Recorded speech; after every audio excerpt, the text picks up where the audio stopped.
June 10, 1963. Closing the Gap. The Equal Pay Act was signed into law by President John F. Kennedy. It amended the Fair Labor Standards Act of 1938 and aimed to eliminate wage discrimination based on sex. The law prohibited employers from paying different wages to men and women performing jobs that required equal skill, effort, and responsibility, and that were performed under similar working conditions within the same establishment. The act emerged from growing public attention to wage disparities between male and female workers in the post-World War II economy. During the war, women entered the workforce in large numbers, often performing jobs traditionally held by men. Despite this, they received lower pay.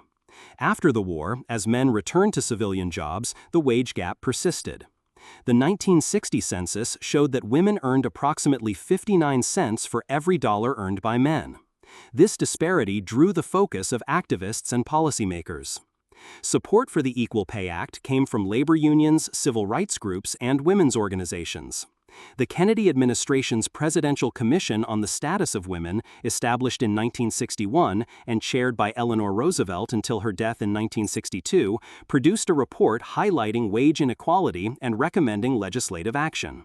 The Equal Pay Act passed the House of Representatives on June 10, 1963, by a vote of 362 to 9, and passed the Senate by voice vote. The law defined equal work as jobs that required substantially equal skill, effort, and responsibility, and that were performed under similar conditions. It applied to all employers covered by the Fair Labor Standards Act. The law allowed exceptions for wage differentials based on seniority systems, merit systems, systems measuring earnings by quality or quantity of production, or any other factor other than sex. The Equal Employment Opportunity Commission, created by the Civil Rights Act of 1964, was tasked with enforcing the Equal Pay Act. However, enforcement in the early years was limited.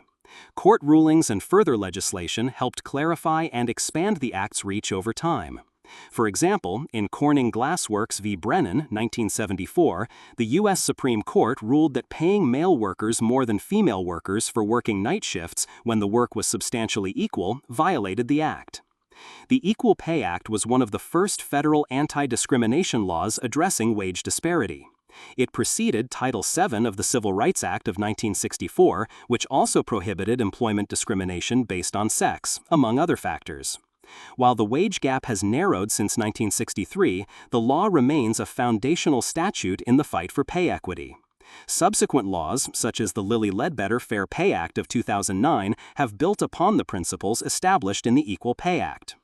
For enthusiasts of historical ephemera, visit history-collectors.com to find collectibles that might complement your collection. You can own a piece of history.